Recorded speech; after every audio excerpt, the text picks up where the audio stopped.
दोस्तों वह तो हिंदुस्तान पर बहुत सारे राजाओं ने राज किया है। हर दौर में कोई ना कोई तो यहाँ पर आता था और अपने ताकत के बलबूते पर यहाँ पर राज किया करता था। लेकिन आज की इस वीडियो में बात होगी उस औरत की जो ना तो हिंदुस्तान की गद्दी पर बैठने वाली पहली मुस्लिम औरत थी, बल्कि साथ साथ पूरे मुसलमान इतिहास में शासन करने वाली पहली औरत थी। दोस्तों हम आपको बता दें कि इतिहास में कभी किसी मुसलमान औरत को राज नहीं दिया गया, यानी शासन नहीं दिया गया। अभी तक इतिहास में कहीं पर भी किसी मुस्लिम औरत ने हुकूमत की गद्दी को नहीं संभाला था। दोस्तों हम बात कर रहे हैं रजिया सुल्ताना की, वही रजिया सुल्ताना जिसने हिंदुस्तान की गद्दी पर बैठते ही अपने सामने बड़े बड़े शासकों को झुका दिया। साथ ही हम इस चीज को भी एक्सप्लेन करेंगे कि बहुत सारे लोग कहते हैं कि रजिया सुल्ताना को अपने ही एक काले गुलाम से प्यार हो गया था। साथ ही साथ लोग ये भी दावा करते हैं कि रजिया सुल्ताना के उस गुलाम के साथ नाजायज रिश्ते थे। लोग ये भी मानते हैं कि इसी के चलते रजिया सुल्ताना की हुकूमत कमजोर हुई थी और छीन ली गई थी। तो दोस्तों आज की इस वीडियो में ऐसी ही कुछ बातें हम रजिया सुल्ताना के बारे में जानने वाले हैं। वीडियो शुरू करने से पहले आप लोगों से एक गुजारिश है, नए आने वाले दोस्त हमारे चैनल को सब्सक्राइब कर दे, साथ ही में बेल आइकन को भी प्रेस कर दे। हमारा हौसला जाया करने के लिए हमेशा की तरह इस वीडियो को लाइक कर दीजिए ताकि इसी तरह की नॉलेजफुल वीडियोस हम आपके लिए लाते रहे। तो दोस्तों यह कहानी शुरू होती है उस दौर से जब मोहम्मद गौरी ने हिंदुस्तान को फतह कर लिया था। मोहम्मद गौरी ने हिंदुस्तान को फतह करने के बाद मोहम्मद गौरी ने कुतुबुद्दीन को हुकूमत दे दी। इस तरह कुतुबुद्दीन हिंदुस्तान का पहला सुल्तान बना। 1210 में कुतुबुद्दीन की जब मौत हो गई उसके बाद हिंदुस्तान की सल्तनत कुतुबुद्दीन के दामाद अल्तुतमिश के पास आई, जिसे हम बहुत लोग सुल्तान अल्तमिश के नाम से भी जानते हैं। दोस्तों जैसा कि कुतुबुद्दीन ऐबक मोहम्मद गौरी का बेटा नहीं गुलाम था, ठीक उसी तरह सुल्तान अल्तमिश भी कुतुबुद्दीन का गुलाम था, इसलिए इनकी पूरी सल्तनत को गुलाम सल्तनत के नाम से भी जाना जाता है। रजिया सुल्तान इसी सुल्तान अल्तुतमिश की बेटी थी। हैरानी की बात यह है कि सुल्तान अल्तुतमिश की 11 बेटी भी थे, लेकिन सुल्तान को सबसे ज्यादा भरोसा रजिया सुल्तान पे था। सुल्तान हर बात हर मामले पर अपनी बेटी रजिया सुल्ताना को ही अहमियत दिया करता था और सुल्तान की यही आदत उनके 11 बेटों को बड़ी बुरी लगती थी। वह लोग सोचते थे कि रजिया सुल्ताना तो एक लड़की है, वह हम जैसे वीरों को छोड़कर हर मामले पे रजिया सुल्ताना की ही जहमत क्यों लेते हैं। लेकिन दोस्तों हकीकत यही है कि रजिया सुल्तान अपने 11 भाइयों से जरा भी कम नहीं थी। वह उनसे होशियारी में तो आगे थी ही थी, साथ में वह उनसे बहादुरी में भी ज्यादा थी। रजिया सुल्ताना ने बचपन से ही तलवारबाजी, घुड़सवारी, तीरंदाजी अच्छी तरह से सीख ली थी और लड़ाई में बहुत अच्छी महारत रखती थी। सुल्तान को कहीं भी जाना पड़ता था तो वह अपनी हुकूमत की सारी डोर रजिया सुल्ताना के पास ही छोड़ते थे। सुल्तान की गैर मौजूदगी में पूरी हुकूमत की सिस्टम को रजिया सुल्ताना ही संभाला करती थी। दोस्तों सुल्तान को अपनी बेटी पर इतना ज्यादा भरोसा हो गया था कि यानी सुल्तान ने यह फैसला कर दिया मेरे मर जाने के बाद जो इस सल्तनत का सुल्तान होगा वह रजिया होगी। लेकिन दोस्तों सुल्तान अल्तमिश के इस फैसले से दरबारी लोग उनके खिलाफ हो गए और लोगों ने यह कहना शुरू कर दिया कि अपने 11 बेटों के होते हुए सुल्तान अपनी बेटी को बढ़ावा कैसे दे सकता है, और यह कहना शुरू कर दिया कि हम एक औरत की हुक्मरानी को कैसे बर्दाश्त कर सकते हैं। वहीं पर सुल्तान की एक बीवी सातुल खान जो कि रजिया सुल्ताना की सौतेली माँ थी, वह अपने बेटे रुकमुद्दीन को अगला शहंशाह बनाना चाहती थी और इसी के चलते अपनी बीवी और दरबारियों के दबाव के चलते सुल्तान ने अपना फैसला बदल दिया और रुकमुद्दीन को अपना नया शहंशाह घोषित कर दिया। जब सुल्तान की वफात हो गई तो सुल्तान के फरमान के मुताबिक रुकमुद्दीन का अगला बादशाह बना दिया गया। लेकिन दोस्तों रुकमुद्दीन एक अय्याश किस्म का आदमी था, लेकिन वह दिल्ली के तख्त पे तो बैठा था लेकिन नाम के लिए ही बैठा था। दिल्ली की पूरी सल्तनत उसकी माँ चलाया करती थी, जहाँ पर रुकमुद्दीन अय्याशी में पूरा दिन बिताता था और उसकी माँ लोगों पर जुल्म करती थी। यहीं पर उसने महल में चुन चुन के अपने दुश्मनों को कत्ल करवा दिया।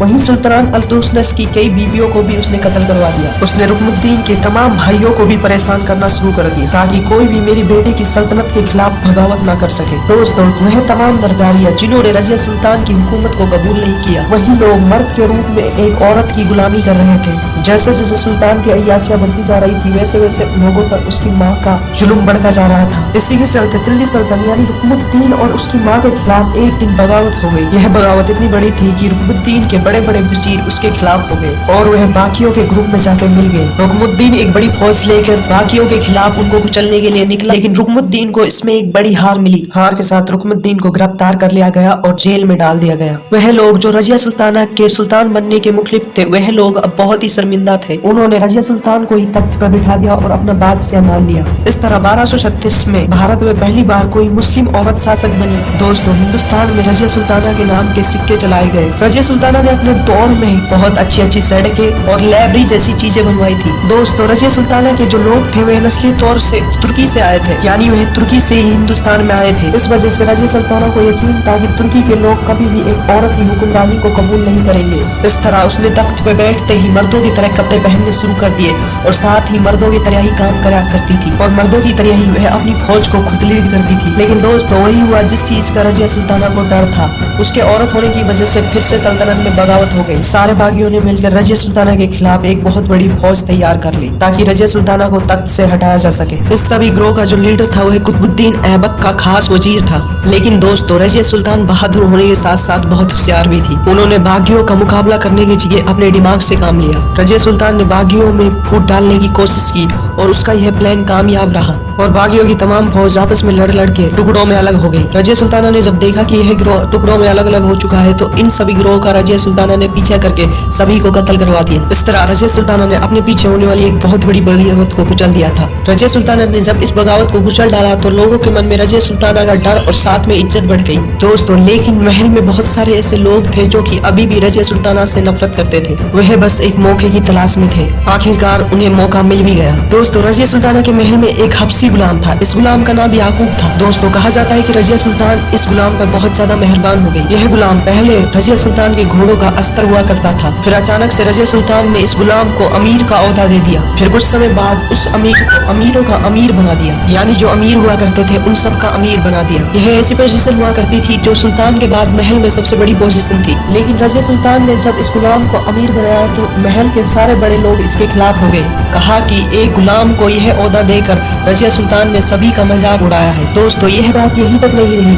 लोगों ने यह कहना शुरू कर दिया कि रजिया सुल्तान के उस काले गुलाम के साथ नाजायज संबंध थे। लोगों ने रजिया सुल्तान के ऊपर बच चलने के इंजाम लगाना शुरू कर दिया।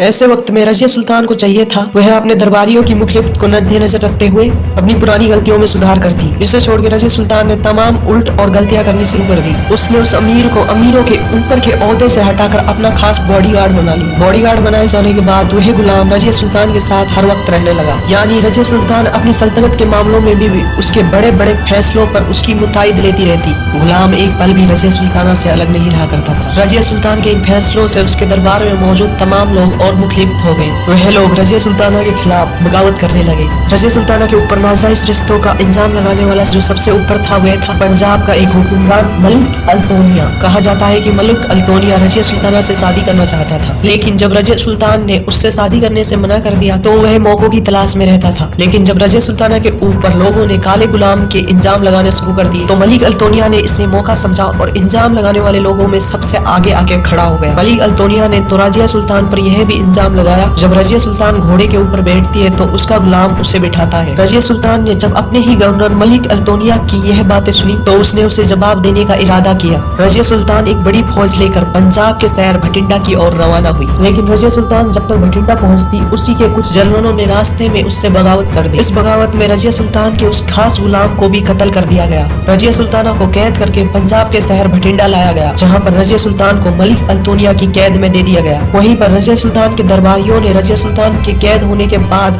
रजिया सुल्तान के भाई को तख्त पर बिठा दिया। लेकिन दोस्तों जहाँ तक रजिया सुल्तान बहादुर थी वहीं पर वह बहुत होशियार भी थी। वहीं पर मलिक अल्तोनिया की कैद में रजिया सुल्तान को कुछ ही दिन हुए थे और वह उससे शादी करने के लिए तैयार हो गई। रजिया सुल्तान का मलिक अल्तोनिया से शादी करना उसके दुश्मनों के लिए करारा जवाब था, क्योंकि मलिक अल्तोनिया के साथ शादी होने के बाद रजिया सुल्तान में जो भी झूठे इल्जाम लगाए गए थे उसके गुलाम के साथ, वह पूरी दुनिया को पता चल गया कि वह सब झूठे थे। अगर रजिया सुल्ताना बख्तियार और बदचलन होती तो मलिक अल्तोनिया जो कुछ दिनों पहले तक उस पर इल्जाम लगाया करता था उससे शादी नहीं करता। मलिक अल्तोनिया से शादी करने के बाद रजिया सुल्ताना ने अपने शोहर के साथ मिलकर अपने सभी पुराने दुश्मनों से बदला लेने की ठान ली।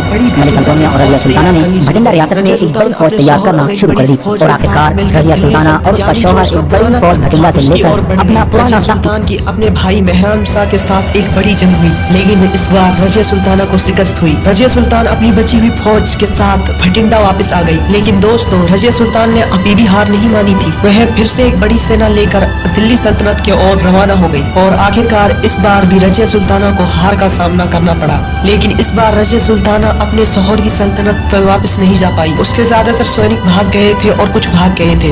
वह दिन भर ऐसे ही भटकती रही और ऐसे ही रजिया सुल्तान का भूख की वजह से बुरा हाल हो चुका था।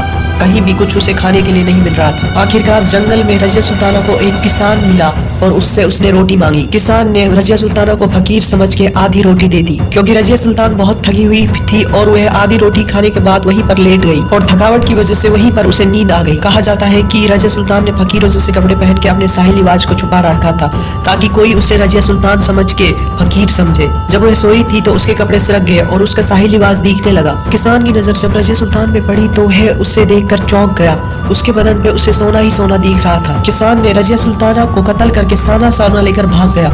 कहा जाता है कि उस किसान ने रजिया सुल्ताना को कत्ल करने के बाद खेत में दफना दिया था। इस तरह से अक्टूबर 1240 को भारत की इकलौती मुस्लिम और सबसे पहली मुस्लिम शासक औरत शासक का अंत हो गया। हालांकि बाद में उस किसान को पकड़ लिया गया और उससे पता किया गया कि उसकी कब्र कहाँ पर है। आज रजिया सुल्ताना की कब्र दिल्ली में मौजूद है। आज जो कुतुब मीनार हिंदुस्तान की शान कहलाती है वह उनके रजिया सुल्ताना के वालिद अल्तुतमिश ने ही बनवाई थी। आप में से बहुत सारे लोग यह सोच रहे होंगे कि कुतुब मीनार तो कुतुबुद्दीन ऐबक ने बनवाई थी। कुतुबुद्दीन ऐबक ने सिर्फ कुतुब मीनार की बुनियाद रखी थी, बाद में उसे पूरा किया गया था।